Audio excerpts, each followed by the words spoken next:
For the Winnipeg Jets Hockey Club and True North Sports and Entertainment.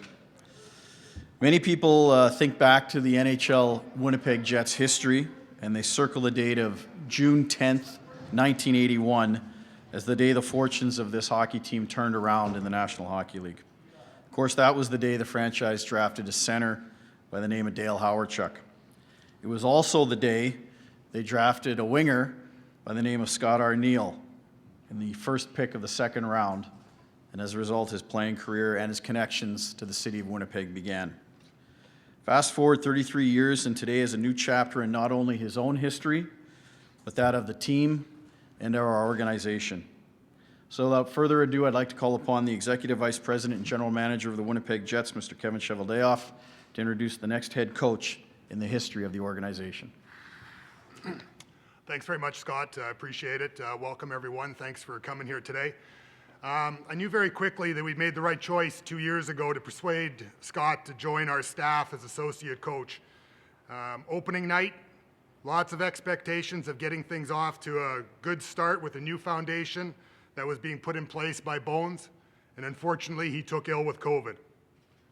I remember walking into the assistant coach's office, and I looked at Arnie and I said, "You got this." Well, he was way ahead of me already. He looked at me and he said, "This is how it's going to unfold." He was clearly in charge. A large part of coaching in today's game is about communication and relationships. And Arnie has developed those skills throughout the various experiences with other head coaches and players that he's been developing them, and he's been developing them here for the last 2 years as well. I'm very excited to introduce to you Scott Arniel, the new head coach of the Winnipeg Jets. Thanks, Chevy. First of all, I'm a little surprised. I thought maybe Rick would be in the audience now that he's working with the media. So. This is an extremely special day for me. I'm so excited for this honor to become the head coach of the Winnipeg Jets. I want to thank Mark Chipman, David Thompson, Chevy, Zinger, Larry, for believing in me, having the belief, that I can get the job done. I want to, thank the Jets organization, all the training staff who I've got to know over the last couple of years. There's a lot of people in the office that I go back to my Moose days that are still here, but the job that they do day in and day out to be a part of this organization is special. I want a special thank you and recognition to my wife, Leah, who's here today. My kids, Brendan and Stephanie, just the fact that they've been through this journey with me for a long time, both as a player and as a coach, and been the backbone and the support for me. I do have to have a shout out to my mom in Kingston. She'll soon be 90. She's watching this today with my brothers and sisters there. She just wishes that we'd have more Winnipeg Jet games on in Kingston instead of the Toronto Maple Leafs. So. But to all of them, to everyone, I really appreciate all the support, and thank you so much. As Chevy and Brownie said, my journey, it's come full circle. Going back to 1981 when I was an 18-year-old kid, looking to pursue my NHL dream as a hockey player. A lot of firsts have happened here. Like I said, I met my wife here. My kids were raised here. I got to obviously play my first professional games here. I got to retire here at the end of my career as well with the Moose. But it also was the start of my coaching career, and it was where I got to cut my teeth here.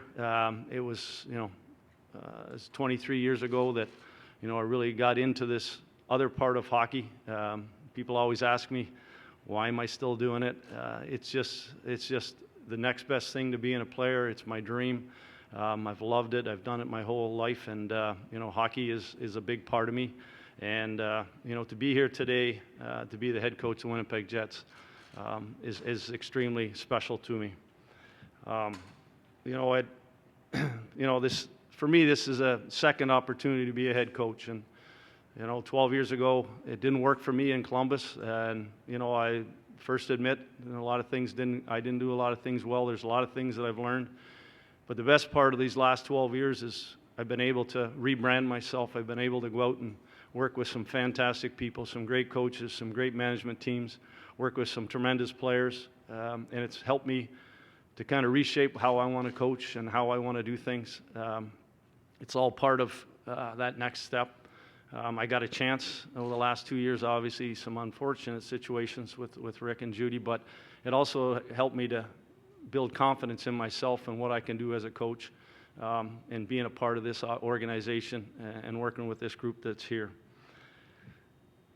I think that, moving forward, what's gone on here the last 2 years, when we first came in as a coaching staff, there was a lot of work to be done, and I'm very proud of what the staff, of what we've done as a group. We've had to change the culture. We had to work on the leadership. We had to raise the standards here with our hockey club, and I got to give an awful lot of credit to obviously the coaches, but also to the players. We have made some changes, management as well. What we did this year was special. 2 years ago, we started to build the foundation of how we wanted to look, how we wanted to play, how do we want to go about our daily business, and this year a lot of it came to the forefront. We had 52 wins, 110 points, which is obviously a great accomplishment in this league, but it's also something that we need to strive for every year. It's something that we want to become an elite team always. We want to be those teams that we're not just one and done. And I think that moving forward, some of our players mentioned it about that being 5 to 10% better, and I think that's all of us. That's a coaching staff, that's management, that's everyone doing a little bit more. And we know because when we got to the playoffs the last 2 years, they did not go the way we wanted. There's some things that we obviously have to improve on. But at the same time, we've made some great strides here in the last 2 years, and I really believe that some best days are ahead of us. We're still got lots of positive things to happen moving forward. To the fans, that support us, it's so cool on the road when we go and that national anthem gets played and you hear the True North yelled out. You can feel the support all over the country, but here in Manitoba and Winnipeg, for me, it's gone, like I said, back to 1981, and it is special, and there's nothing more that I would love to see than for us as a province, a city, as a team to have success here. In my coaching career, this is probably the greatest personal chapter for me to become the head coach of the Winnipeg Jets. But ultimately, what I've been chasing my whole life is the Stanley Cup, and I think that to become here to this hockey team, which I feel is a real strong organization, a real strong group, that we can continue to move forward to achieving that goal. Ultimately, for everybody, for all of us to share in that. In closing, I am just truly honored for this opportunity. It has been unbelievable, the process the last few years, meeting with Chevy, with the staff, just given a chance to show what I can do as a head coach, and I'm real appreciative of that. Okay, everybody, we will take, we do have a wireless mic, I believe, that's out there. Kenny's got it. For those of you that don't have the mic right now, please indicate, and we'll get you the microphone. So this time we can all hear your questions. No problem. We'll take a few questions this way. Both Scott and Kevin will be available for scrums following on the one-on-one. And once the questions are finished from the floor and before we get to the scrums, we'll do a photo opportunity for the photogs that are in attendance. We'll work with you to get the right photo opportunity. So, Kenny, go ahead with the first question. Scott, you talked about rebranding yourself. What's the most valuable lesson you will take into the second opportunity based on what you learned in those years after Columbus? Yeah, I think there's a few. I think I went into Columbus a young, green coach. You think maybe you have all the answers, but I think in this last 12 years, I've had a chance to work with some great people and learn what it takes to win in this league. It's a hard league.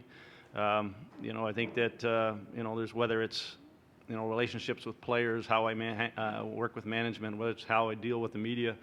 Those are all things that I've been able to be around people that have done it. I've had a chance to do it myself, just to continue to build on that.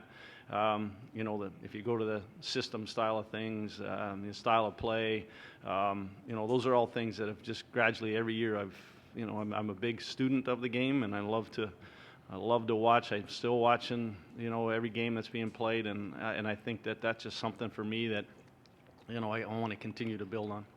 And Kevin, for you, you talked about the thorough process. What can you tell us about how many people you spoke to and what pushed Scott to the top of the pile here?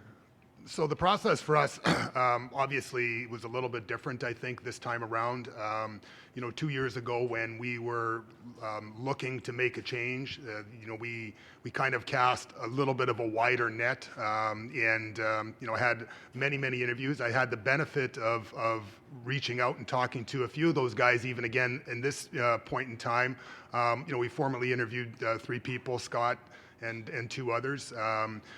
But the process itself was a different one this time. It wasn't like we were looking to reinvent this team. We weren't looking to take it from one kind of a coach to another. We were looking for to know that the foundation that we had in place was going to get continued to be built upon. The interview process for me really started in the exit interviews, I think, this year with the players and, the comments and the tone. Some players were very open about, who they would like, to take over in case Bones, did decide to go in a different direction. So, again, those things were very helpful and very thing. But for me, obviously the outside candidates, it takes a little while for both sides to get to know each other. But the most in-depth interview I think that we had in this process was with Scott. We sat almost for an entire day talking about just everything. It was just about the evolution of the team, the evolution of himself. He showed a lot of vulnerability and opened up a lot about the Columbus experience and just where he's grown, who's been most influential. But the most important part was of that process was that he came in with a plan for almost every single player. And it was clear right then and there that Arnie was not only thoughtful about the X's and O's, and about the organization, but he had a chance to be a guy that could exact some change in some of these players because he's been with them, he's grown, he's built that relationship, he's had hard conversations with them, he's over 25 games over the period of 2 years, he's led them, and again, it was that confidence and that I think really helped us, and I think hopefully helped him, understand where it was. Arnie interviewed very well 2 years ago, and it was a very tough conversation, for us to have at that point in time when we didn't, make him, the head coach at that point. But I felt our team needed a little bit more of a experienced, guided hand in Bones. But it was a real important that we had, Arnie by his side at that time because, we knew. At some point in time, obviously, that Bones' career was going to take a different direction. But that being said, there was never anything promised to Scott, and he's sitting here today because he's earned this opportunity. This question is for Scott. Chevy just talked about all of the plans that you had, and when I talk to fans, they sort of, the big curiosity is what's going to change and what's going to stay the same, because status quo involves 52 wins, 110 points, a Jennings Trophy. It also involves first-round exits, like you said. So what are the core elements of the team's identity, whether it's 5-on-5, whether it's special teams you want to keep, and what are the ones you need to transform? Yeah, I think that, when I sit back and you think about what are the next steps. For me, we've built first of all, if you go to sort of our style of play, we've got something that our players are believing in. They realize, excuse me, how we play right now, 5-on-5 is something that'll garner success. We have players that, that took a lot of, criticism over the last couple of years who have really stepped up. And I just look at like Mark Scheifele and KC who really bought into how we're playing, and they realize now that we're not cutting away anything from their offense, and they are buying into how we play without the puck. And I know I've said it often about how hard we have to work to get the puck back from people, and that isn't just in our end of the rink. And everybody did a great job over the last 2 years of getting on board on that. And so that part of it, I do have some ideas, thoughts, maybe won't share them today, but when it comes to some offensive things, some forechecks, whatever it might be, those are some things when I get obviously a coaching staff, we'll go over that this summer. We'll watch some of what's going on with some of the top teams right now and kind of see, we can kind of pick and sort of look at things that maybe might be something that you want to throw into your style of play.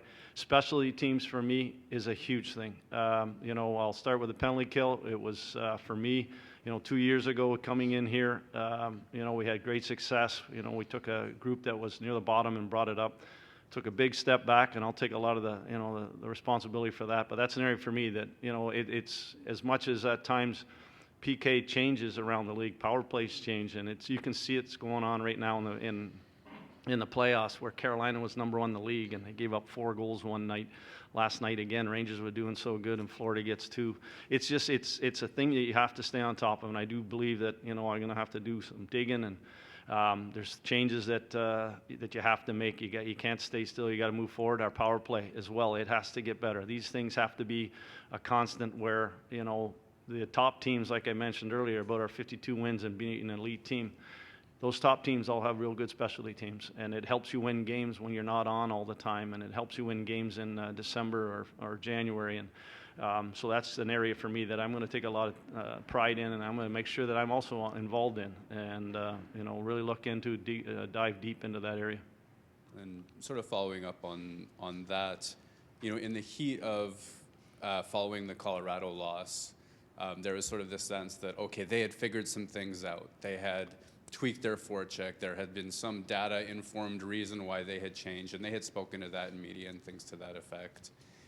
As you guys push forward, is the improvements when you talk about offensively or countering that, can that come from a data deep dive? Is that from video? How do you close that gap? Because it really did seem like there had been one. Yeah, I actually talked to their coaches after our series, and they kind of did a self-check after Dallas beat them, we beat them, and then they lost to Vegas right near the end of the year. They felt they were 3 big teams that they weren't at, and so they did make some changes. But at the end of the day, for me, when it comes to those things, I came from Washington prior to this, and there was a big push on the analytics, and analytics is really starting to go here in the last 5 or 6 years, and it really is. And I know that you had mentioned about Colorado.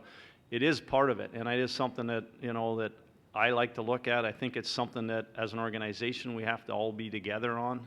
It's something that how you present it to the players. Obviously, if you're going to go down that road, you got to be careful. Because they have their own analytics and they can find information as well. You can make somebody look really good or something really bad in sort of all the same kind of areas. So it is something that I'd like to put forward. I think as an organization, we've talked about having a summit this summer, getting on board as an organization in that area and moving that a little bit forward. We do have players that are interested in it, so it'll be something that we'll look to. Then when it comes to, it'll be a lot of getting together with a staff and then putting those things, how we want to go about how we need to play. We also played against a Colorado team that had won the Stanley Cup 2 years ago. They were hardened. They knew what it took, and then they lost to Seattle the next year. That team that we ran into had some experience. They had a couple of elite players that played an elite game or elite series. And, that's the area we're striving to get to. They've got a cup. They've, just recently. So, we've got a tough division. Obviously the West is real tough. We got to eliminate 8 teams every year just to give ourselves a chance to play in those Stanley Cup playoffs. So, there's lots of things we need to build on this summer.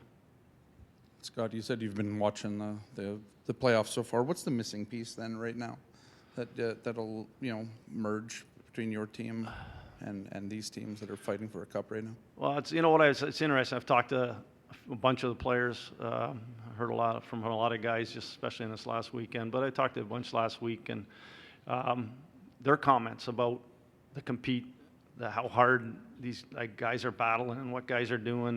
Man, I wish I could have. Done this a little bit more or that a little bit more. It's like I said earlier, it's that 5 to 10% better. It's going to take it in the regular season, but it's also going to take it. We're going to have to go that way in the playoffs. It's coaches pushing players. It's players pushing players. It's just kind of that mindset. It's every player talks about it after you win. It's that commitment that it goes to another level. I think that in NHL right now there's 3 seasons.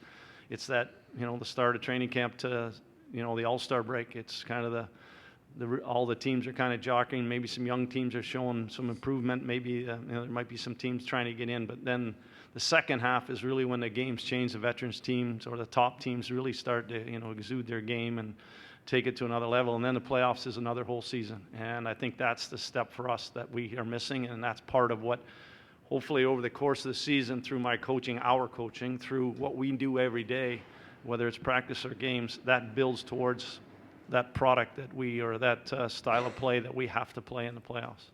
You see a team like Dallas, they're winning with younger guys, Wyatt Johnston, the Logan Stankovens, and that. What's your take on young players? What's your view on that? I mean, this team's got Cole, it's got Villy in the system, Brad Lambert. What's your I think they're philosophy on vital. those? I think they're vital. Obviously, in this day and age with salary cap, you're going to have your you're going to have your elite players that you only have so much pie to spread around, and at the end of the day, you need your young guys to step in and give and help you. They need to help you both with the salary cap, but they also have to help you. You look at those two young kids in Dallas; they're making a big impact for that team.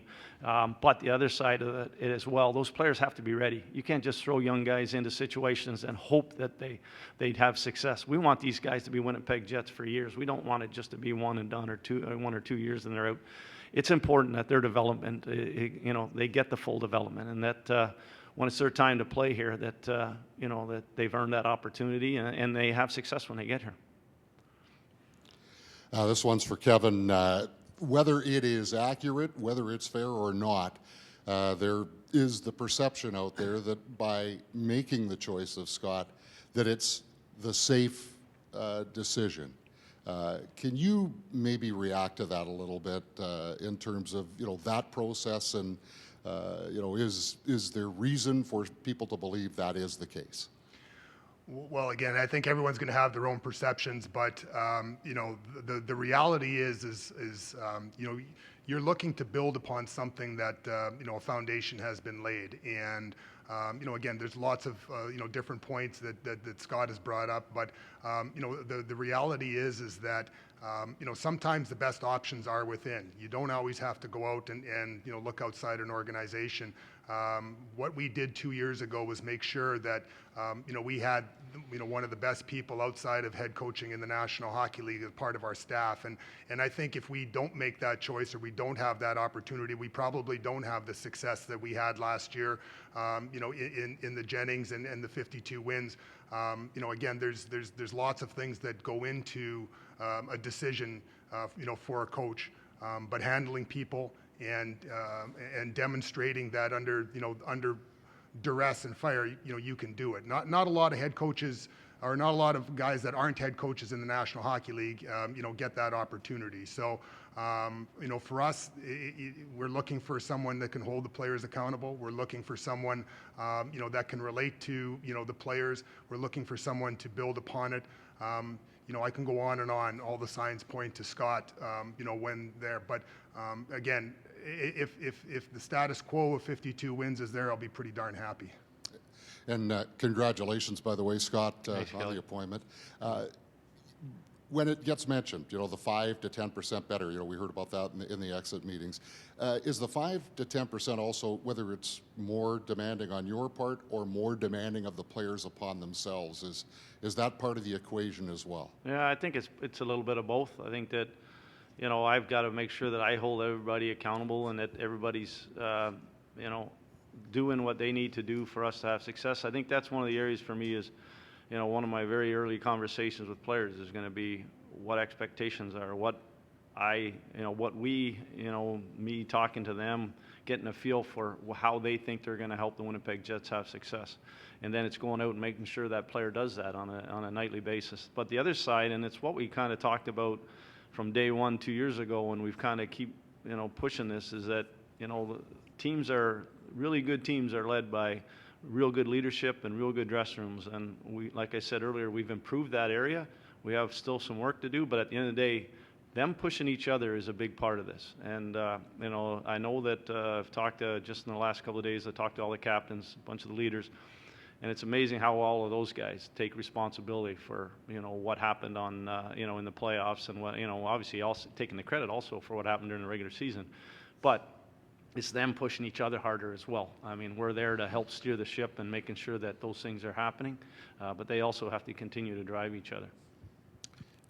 Kevin, obviously with Scott becoming the head coach, there's a associate or assistant coach vacancy. What are the plans to fill that role, and will you guys work collaboratively to kind of fill that position? So on that note, just to kind of give a little bit more of a staff update here as well, over the weekend I had a chance to speak with Brad Lauer, and we chatted about the change of roles and the change of the situation here, and we came to a mutual agreement that we were going to part ways, and so we wish Brad all the best. He's put 2 hard years of his career into working here, but one thing that when we talked about going through the process here with Scott was that we were looking to add some outside influence on both the assistant coaches.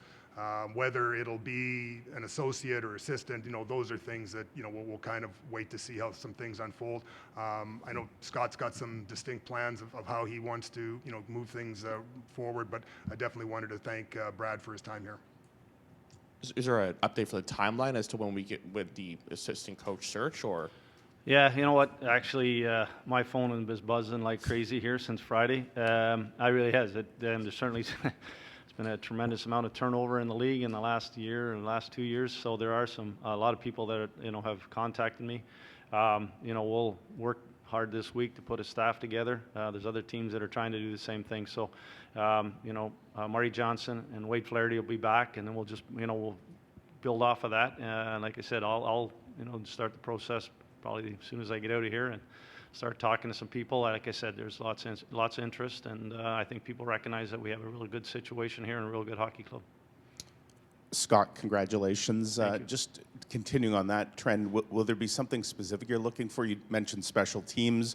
Will you be looking for someone that maybe has a background in whether it's power play, penalty kill, and what about the value of maybe experience? There's obviously a lot of experienced guys out there. Yeah. Some we've heard have interviewed for head coaching jobs and haven't got it.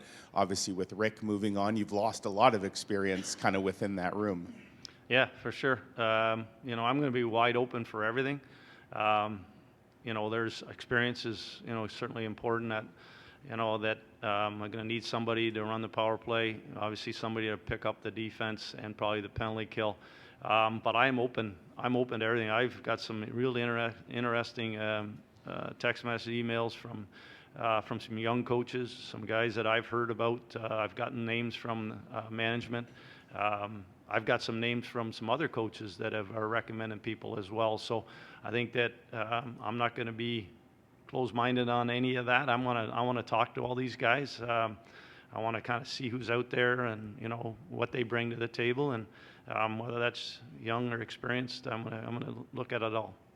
And then just to follow up on something you mentioned earlier, I think you called it a summer summit. Can you just give us a little more details on what that plan involves? This is regarding analytics and kind of a deeper dive, I guess, into the organizational use of them. Yeah, well, we had talked about it last week. Excuse me. It's such a big part of the game, and how you can use it. But the biggest thing for analytics for me is getting ahead of the curve. It's easy to grab your analytics after when things are bad and saying you're terrible in this area, you're terrible in that. For us, it's to find some of those things. It's to kind of find the areas, obviously, that you're good at, continue to build on, but find trends from around the league. Look at the top teams, see where they're at in certain areas. Why do they have success on a yearly basis? Maybe why do they have success in the playoffs? And we're going to talk some different people that are going to present some things to us. As a staff, it was just the one thing, and it wasn't exactly mine in the sense of it, but I would like a little bit more togetherness as an organization. I think that we can share together, and like I said, the goal ultimately is to try to get some of this information to the players. But like I said, you got to be careful on how much is going out there. But we're looking together to get together as a group. We'll do it a little bit later on when things kind of settle after the draft. But hopefully that we can have a real meaningful meaningful meetings that kind of push us forward. Last couple of John. Just like to piggyback on that thought, Scott. With you, Chevy, with respect to.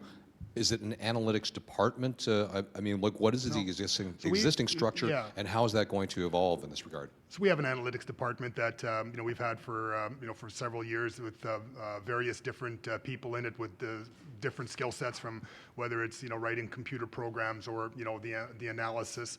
There's also some analytics people within the dressing room, I think, as well. And one thing we did a couple of years ago, and I can't remember, I think it was with Paul, and we we had this sort of meeting. So this is what we kind of talked about, and it was right when we started to integrate a little bit more in a kind of a game-by-game package and stuff like that with respect to analytics. But I think obviously every coach is going to use it differently. Some coaches want to take it more just internal and use it.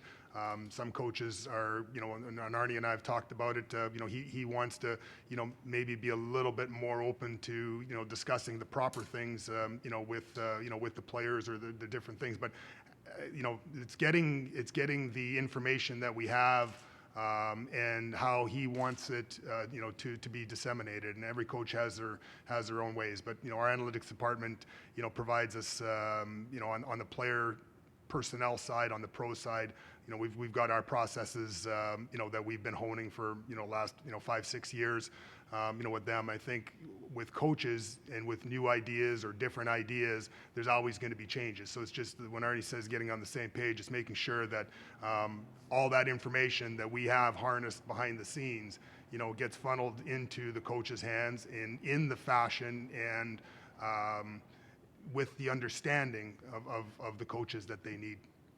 And question for you, Scott. You mentioned coming full circle. I'm going to come full circle with this question and ask you, what type of coach do you want to be based on your experiences in Columbus and what you expressed as were shortcomings in your first time around as a bench boss?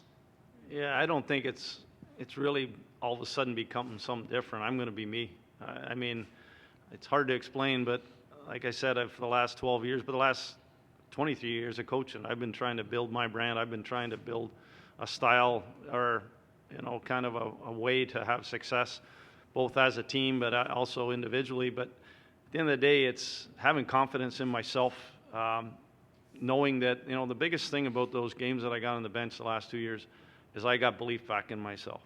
I really did. And that was the single biggest thing that happened, is that I've been sitting here for 12 years always wondering, am I ever going to get a second chance? And I'll tell you what, there's some great coaches in our league right now that got a second chance and a third chance who are having great success. And I'd like to think that I've learned a lot over these past few years that are going to help me move forward.